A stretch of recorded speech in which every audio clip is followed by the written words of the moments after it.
अशाच ताज्या व महत्त्वाच्या घडामोडी जाणून घेण्यासाठी आमच्या शेतकरी वार्ता न्यूज MS20 चॅनलला लाईक, सबस्क्राईब व शेअर करा। शासनाच्या कल्याणकारी योजना जनतेपर्यंत पोहोचवा। आमदार संजना जाधव, कन्नड शहर। शासनाच्या विविध कल्याणकारी योजना समाजातील अखेरच्या घटकापर्यंत पोहोचवण्यासाठी पंचायत व्यवस्था अधिक प्रभावी होणे गरजेचे असल्याचे आमदार संजना जाधव म्हणाल्या। मुख्यमंत्री समृद्ध पंचायत राज अभियानांतर्गत तालुकास्तरीय कार्यशाळेत त्या बोलत होत्या। कन्नड येथे उद्घाटन केल्यानंतर त्या पंचायत राज कार्यशाळा शासनाच्या योजनाबद्ध कार्यक्रमात बोलत होत्या।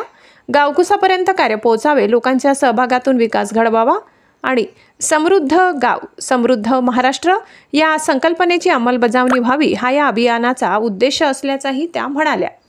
या प्रसंगी तहसीलदार विद्याचरण कडवकर, गट विकास अधिकारी डॉक्टर ओमप्रकाश रामावत, सहाय्यक गट विकास अधिकारी विजयकुमार पंडित, बाल विकास प्रकल्प अधिकारी निलेश राठोड, पंचायत राज कार्यशाळेत आमदार संजना जाधव यांचे स्वागत करताना गटविकास अधिकारी डॉक्टर ओमप्रकाश रामावत, अधिकारी संतोष दारकुंडे, बांधकाम विभाग उपअभियंता अनिल पाबडे, नायब तहसीलदार दिलीप कुमार सोनवणे, खरेदी विक्री संघाचे सभापती ज्ञानेश्वर निकम, उपसभापती जयेश बोरसे, डॉक्टर केशव सिरशे, अशोक दापके यांच्यासह सरपंच, उपसरपंच, ग्रामविकास अधिकारी, ग्रामपंचायत सदस्य उपस्थित होते। की आपल्या तालुक्यातली जेवढी सरपंच असतील, ग्रामसेवक असतील, त्यांची एक मीटिंग मला घ्यायची आहे आणि आमचं 10-15 दिवसापासून ही मीटिंग करायचं असं ठरलं, परंतु मध्येच गणपती आले, नंतर महालक्ष्मी आल्या, एकामागे एक सण आले आणि मध्येच मग शासनाने तुमचं सगळ्यांचं हे प्रशिक्षण घेण्याची ही तारीख दिली।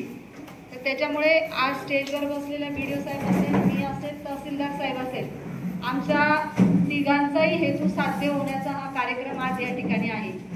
मी खऱ्या अर्थाने तुमच्या सगळ्यांची मीटिंग याच्यासाठी घेणार होते की मागच्या 8 महिन्यामध्ये माझ्याकडे जी लोक कामं घेऊन येतात तर प्रामुख्याने ती कोणती कामं असते तर आपल्या तालुक्यातील रस्त्याची कामं असतात। आणि मग बऱ्याच वेळेला असं होतं की ते रस्त्याची कामं जेव्हा आम्ही नकाशावर बघतो तर त्याला नंबरच नसतात आणि मग नंबर नसले की आम्हाला निधी टाकता येत नाही। त्याच्यामुळे प्रामुख्याने ही मीटिंग सरपंचांची आणि आपल्या ग्रामसेवकांची याच्यासाठी घ्यायची होती की युद्ध पातळीवर काम करून आपल्याला या सगळे नंबर रस्त्याची या ठिकाणी टाकायची, म्हणून ही मीटिंग या ठिकाणी घ्यायची होती।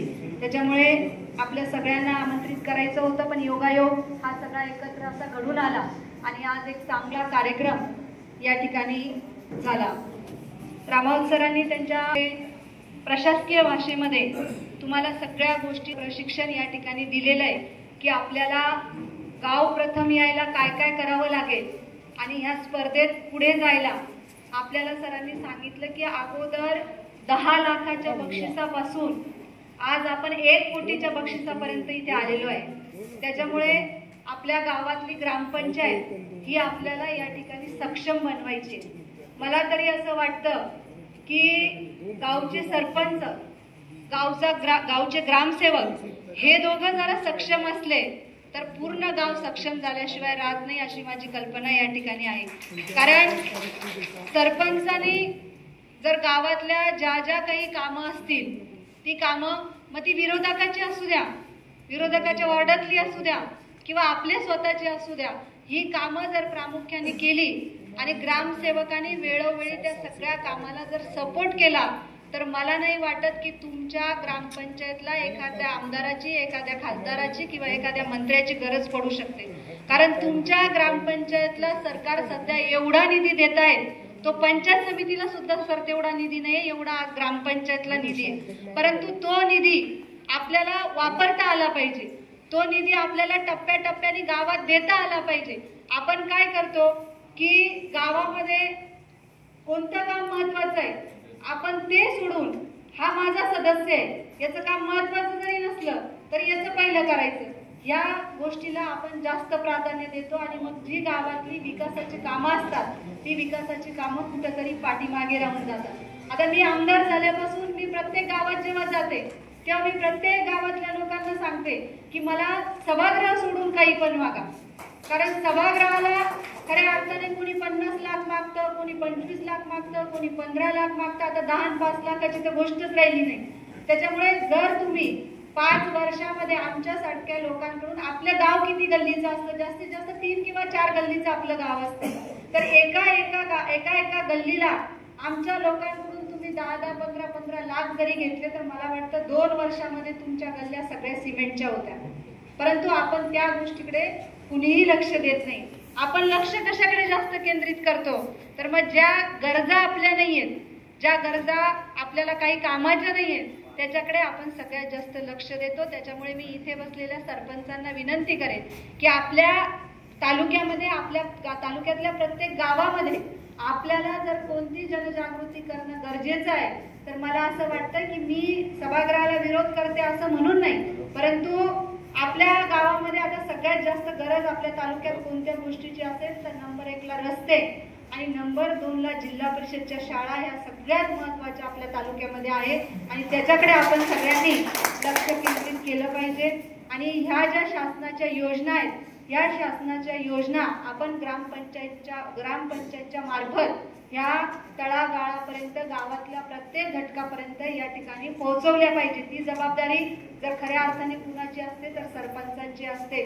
कारण जोपर्यंत सरपंच गावामध्ये त्याची जनजागृती करत नाही, तोपर्यंत गावातल्या, ग्रामीण भागातल्या सगळ्या लोकांना ह्या सगळ्या योजना त्या ठिकाणी माहिती होत नाही. तुम्ही गावात जरा माहिती पटवून दिली की आता या शासनाने ह्या ज्या आपले 17 सप्टेंबरला या योजनेचं जे उद्घाटन या ठिकाणी होणार आहे, समृद्ध पंचायत समिती अभियानाचं, तर ही अभियान कशासाठी आपण राबवतोय, आपल्याला गावामध्ये स्वच्छता कशासाठी पाहिजे. खऱ्या अर्थाने याच्यात सरकारचा कोणताही हेतू नाहीये, परंतु गावामध्ये जर आपण स्वच्छता ठेवली तर ती कामाला कुणाच्या येणार आहे, तर ती कामाला जर कोणाच्या येणार असेल तर आपल्या गावातल्या लोकांच्याच कामाला येणार आहे. कारण आपण गावामध्ये स्वच्छता ठेवत नाही. स्वच्छता नसले की जे रोग कुठेही पहिले स्प्रेड होत नाही, ते जर जास्त कोणत्या भागात होत असेल तर आपल्या ग्रामीण भागामध्ये होतात.